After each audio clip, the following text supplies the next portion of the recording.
Hey everyone, welcome back to my YouTube channel. यहाँ हम commerce को इजी और एग्ज़ाम ओरिएंटेड वे में पढ़ते हैं। So let's begin today's session. Today's topic, आज का टॉपिक है हमारा न्यूमेरिकल्स। यूनिट 1 के सभी न्यूमेरिकल्स आज हम इसमें करेंगे। जितने भी न्यूमेरिकल्स यूनिट 1 में हैं, इजी हार्ड जितने भी है, सब हम इसी वीडियो में करेंगे कंप्लीट। सो चलिए स्टार्ट करते हैं बिना टाइम वेस्ट किए। वीडियो को एंड तक जरूर देखें, लाइक शेयर सब्सक्राइब जरूर करें। सो चलिए स्टार्ट करते हैं हम आज का सेशन। क्वेश्चन वन में हमें दिया है, from the following particulars calculate reorder level,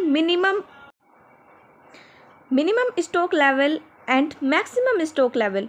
इस क्वेश्चन में हमें क्या क्या निकालना है? रीऑर्डर लेवल के फॉर्मूले से रीऑर्डर लेवल निकालना है, मिनिमम स्टॉक निकालना है एंड मैक्सिमम स्टॉक निकालना है। सो चलिए हम स्टार्ट करते हैं इस क्वेश्चन को। इसमें नॉर्मल कंजप्शन दिया है 300 यूनिट पर वीक, मैक्सिमम कंजप्शन दिया है 450 units per week, minimum consumption दिया है 150 units per week, reorder quantity 2400 units, reorder period हमें दिया है 4 to 6 वीक। सो चलिए स्टार्ट करते हैं। सबसे पहले हम निकालेंगे रीऑर्डर लेवल। सबसे पहले हम क्या कैलकुलेट करेंगे? Reorder level. सो चलिए स्टार्ट करते हैं इसको। सो क्वेश्चन 1 के सॉल्यूशन को देखते हैं हम। Step 1, calculate reorder level. सबसे पहले हमें उसमें क्या कैलकुलेट करना था? Reorder level. So reorder level का फॉर्मूला है, reorder level is equals to maximum consumption into maximum reorder period. Maximum consumption हमारा क्या दिया था? 450 units and maximum reorder period क्या दिया था? उसमें दिया था 4 to 6 week. So 4 to 6 week में मैक्सिमम क्या होगा? 6 वीक और मिनिमम 4 होगा। सो इसमें 6 आएगा, 6 वीक। इसमें पूछा गया है मैक्सिमम रीऑर्डर पीरियड, तो 6 वीक्स। 450 यूनिट्स की इंटू कर देंगे हम 6 वीक से। सो हमारा कैलकुलेट हो जाएगा रीऑर्डर लेवल। सो चलिए स्टेप 2 देखते हैं। स्टेप 2 में हमें कैलकुलेट करना था minimum stock level. Minimum stock level, first find normal reorder period 4 + 6 divided by 2। सबसे पहले हम इसमें क्या करेंगे?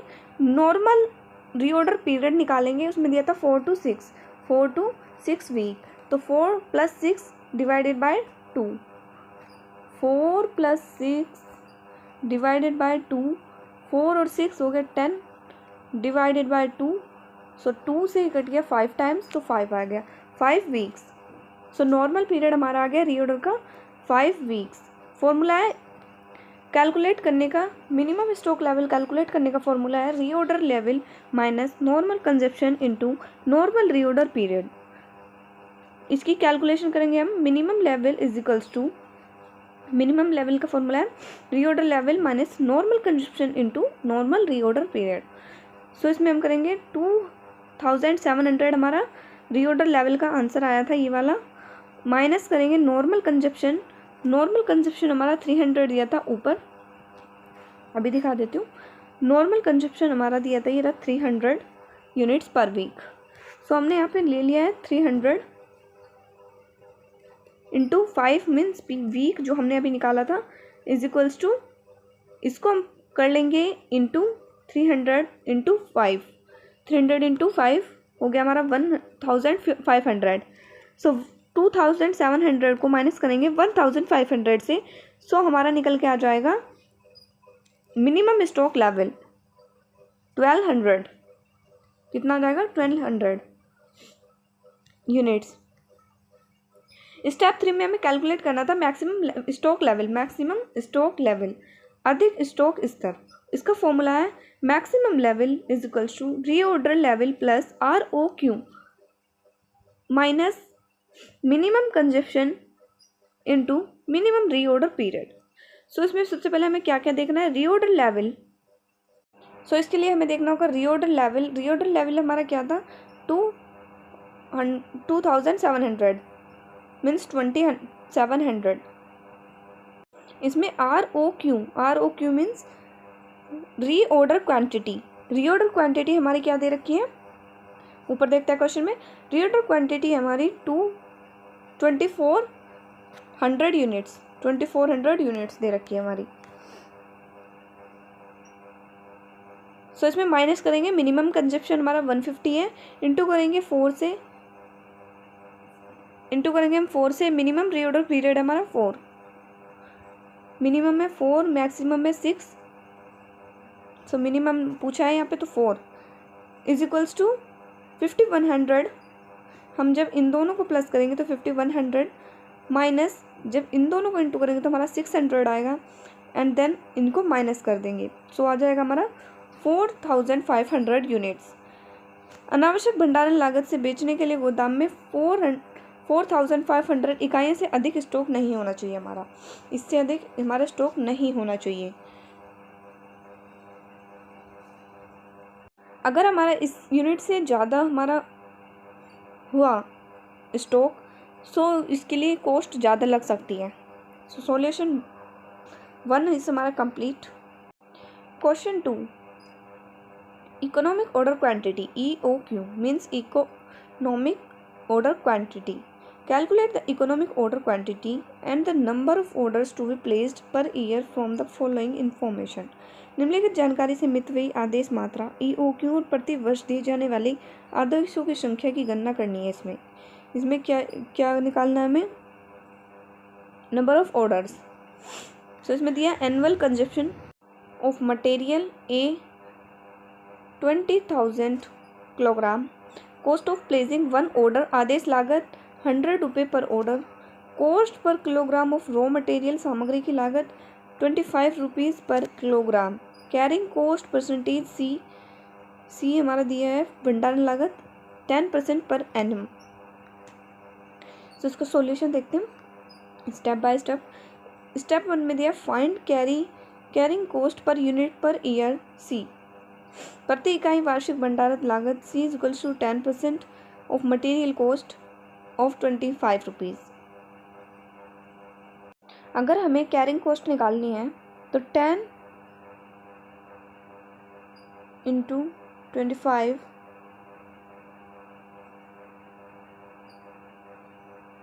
करेंगे हम,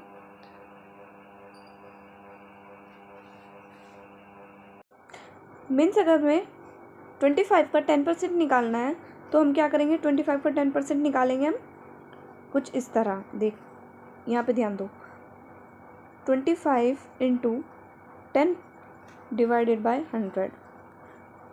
सो इसको इससे काट देंगे, 10 की डिवाइड कर देंगे हम 25 से, तो 2.5 हमारा कैरिंग कॉस्ट आ जाएगी। सो यहाँ पे दी हुई है कैरिंग कॉस्ट 2.5। अब हम इसका फॉर्मूला देखेंगे। फॉर्मूला इसका EOQ means economic order quantity is equals to √2 into A into O divided by C। 2 into A into O divided by C। So हमारा दिया है ये 2 इंटू EOQ हमारा 20,000 था इंटू 100, O हमारा 100 था, कुछ इस तरह यहाँ पे O हमारा 100 पर ऑर्डर। सो O हमारा 100 हो गया यहाँ पे, डिवाइडेड बाय कैरिंग कॉस्ट 2.5 जो हमने अभी निकाली थी, 25 का 10%। EOQ economic order quantity is equals to, इसको से हम इंटू करेंगे तो 40,000 आ जाएगा। 40,000 की अगर हम 100 से इंटू करेंगे तो 4 लाख आ जाएगा, डिवाइडेड बाय 2.5। अगर हम 40 लाख को 2.5 से डिवाइड करेंगे तो हमारा आ जाएगा 16 लाख। सो ये निकल के आ गया हमारा 16 लाख। 16 लाख को अब हम क्या करेंगे, इस अंडर रूट को हटाएंगे हम। अब अंडर रूट हटाने के लिए हमें क्या करना होगा, ऐसे डिजिट लेनी होगी जिसको उसी से इंटू करके 16 लाख आ जाए या उसके आसपास की डिजिट आ जाए। सो हम लेंगे 1264.91। अगर हम इसको 1264.91 से इंटू करेंगे तो हमारा इसके आसपास का डिजिट निकल के आएगी 159999। सो इसको हम ले लेंगे 1264.9। सो इसके बदले हमें ले लेंगे इसके बाद वाले digit 1 2 6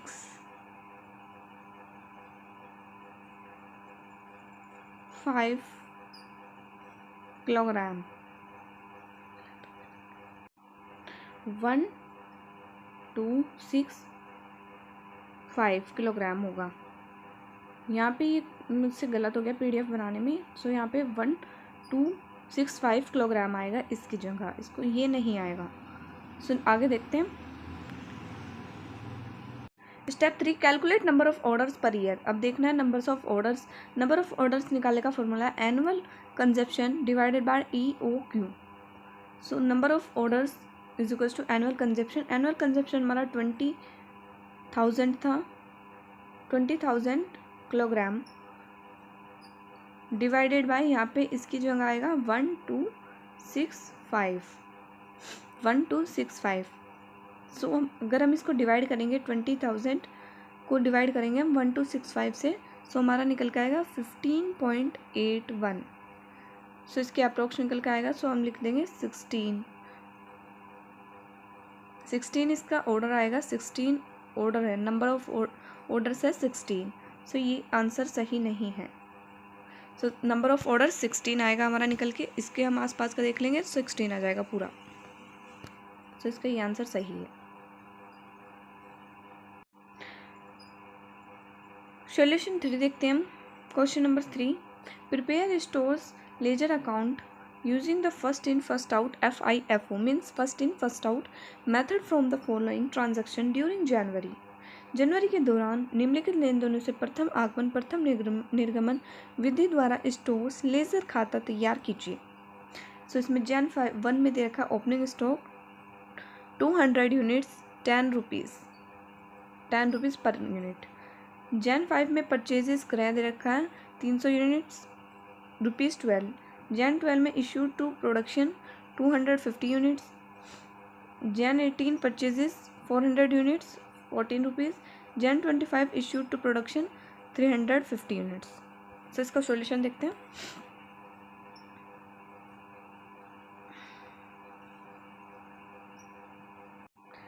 FIFO stores ledger account का परफॉर्मा ये होता है।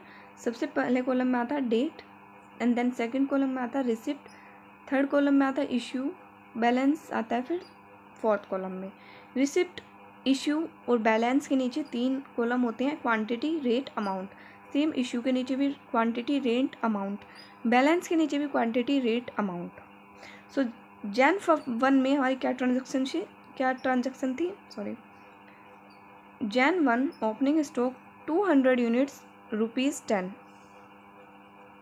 FIFO हमें क्या बताता है, फर्स्ट इन फर्स्ट आउट। जो पहले आया है वो पहले जाएगा, first in first out. So Jan 1 में दे रखी थी हमें 200 यूनिट 10 रुपीज़ पर यूनिट, उसका रुपीज़ रेट था। तो इसकी इंटू इससे करेंगे तो 2000 आ जाएगा। सो Jan 1 को हम बैलेंस में दिखाएंगे। जो हमारा स्टॉक था वो 200 क्वांटिटी थी, उसकी रेट 10% था पर यूनिट। सो उसकी अमाउंट आ गई 2000। एंड देन नेक्स्ट Jan 5 में दे रखा है हमें परचेजेस क्रय 300 यूनिट्स ₹12। Jan 5 में हम रिसिप्ट लिखेंगे बिकॉज इसमें दे रखा है परचेजेस मीन्स जो हमने क्रय किया 300 यूनिट्स, तो वो आएगा रिसिप्ट में आएगा वो परचेजेस। 300 रुपीज़ हमारा कितना था 12। सो इसके इंटू हम इससे करेंगे डिवाइड, मतलब मल्टीप्लिकेशन हम इससे करेंगे 300 की 12 से, तो आ जाएगा 3600। एंड देन आगे देखेंगे हम। सो January 5 को हमारी 300 यूनिट थी 12 रेट की 12 पर यूनिट की। सो इसको करके 3600 आ जाएगा। एंड देन हमारे पास 2 यूनिट्स होगी 300 और 200 हमारी क्यों रहेगी, क्योंकि हमारा स्टॉक है तो ये भी इसमें ऐड होगा। सो ये ऊपर वाला 200 स्टॉक भी इसमें ऐड होगा। सो देखते हैं 200 इंटू 10, सो आ गया 2000, और ये वाली जो है ये ट्रांजेक्शन यहाँ पे आ गई, यहाँ पे ऐड हो गई। Jan 12 में हमारा क्या ट्रांजेक्शन है, Jan 12 issued to production, means ये इशूड वाले कॉलम में आएगा 250 यूनिट्स। इशूड कितना है हमारा 200,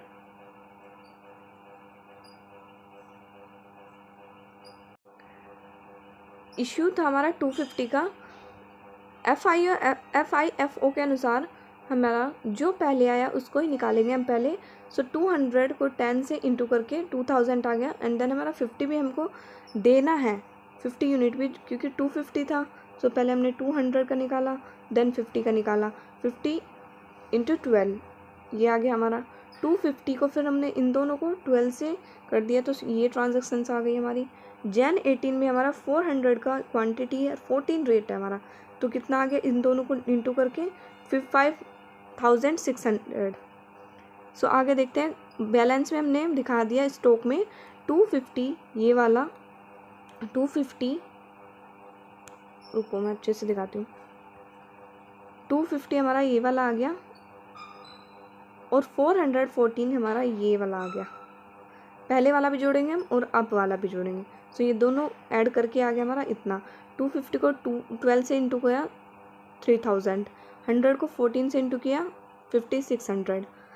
Jan 25 में हमारा क्या ट्रांजेक्शन है, इशूड टू प्रोडक्शन, निर्गमन। सो हम इसको इशूड में लिखेंगे, इशूड वाले कॉलम में हम इसको लिखेंगे, इस वाले कॉलम में। यहाँ पे हमारा दिया हुआ है Jan 25। Jan 25 में हमारी ट्रांजेक्शन थी 350 यूनिट्स, 350 यूनिट्स हमारे इशू हुए थे। 350 यूनिट्स में सबसे पहले हम FIFO के अनुसार पहले जो आता है उसको ही हम ट्रांजेक्शन्स को निकालते हैं पहले। सो 250 हमारा पहले आया, सबसे पहले 250 इशू हुए, 250 को 12 से किया 3000, एंड देन इसका आया, क्योंकि 350 में से हमने पहले 250 निकाला, फिर कितना बचा 100। सो अब हम 100 को निकालेंगे, 100 को निकालेंगे, 100 को 14 से निकालेंगे, 14 से हम निकालेंगे बिकॉज यहाँ पे 14 दिया हुआ है, 14 इसके अकॉर्डिंग यहाँ पे 14 है। सो इसकी हम 14 से इंटू करेंगे 100 की, सो हमारा आ जाएगा 1400। देन हम 300 को 14 से इंटू करेंगे, 300 को 14 से इंटू करेंगे तो आ जाएगा हमारा 4200। सो हमारा टोटल कितना आएगा 4200। सो ये बैलेंस शीट है, सॉरी लेज़र अकाउंट है ये FIFO स्टोर्स के लिए। इसका परफॉर्मा कुछ इस तरह का होता है, इसमें इतने कॉलम होते हैं, डेट, रिसिप्ट, इशू, बैलेंस, इन सब के कॉलम होते हैं, और इनमें रिसिप्ट, इशू, बैलेंस में क्वांटिटी, रेट, अमाउंट, 3 कॉलम होते हैं तीनों में, इशू में, बैलेंस में भी सेम होते हैं क्वांटिटी, रेट, अमाउंट। सो चलिए, आई होप आपको ये न्यूमेरिकल अच्छे से समझ आए होंगे। मैंने इसे जितना हो सके उतने आसान तरीके से समझाने की कोशिश की है। अगर फिर भी आपको कोई डाउट हो तो बेझिझक कमेंट में पूछ सकते हो, मैं रिप्लाई ज़रूर करूँगी। और ऐसे न्यूमेरिकल वीडियो देखने के लिए मेरे चैनल को सब्सक्राइब करें। सो चलिए मिलते हैं नेक्स्ट सेशन में, तब तक के लिए बाय बाय, थैंक यू।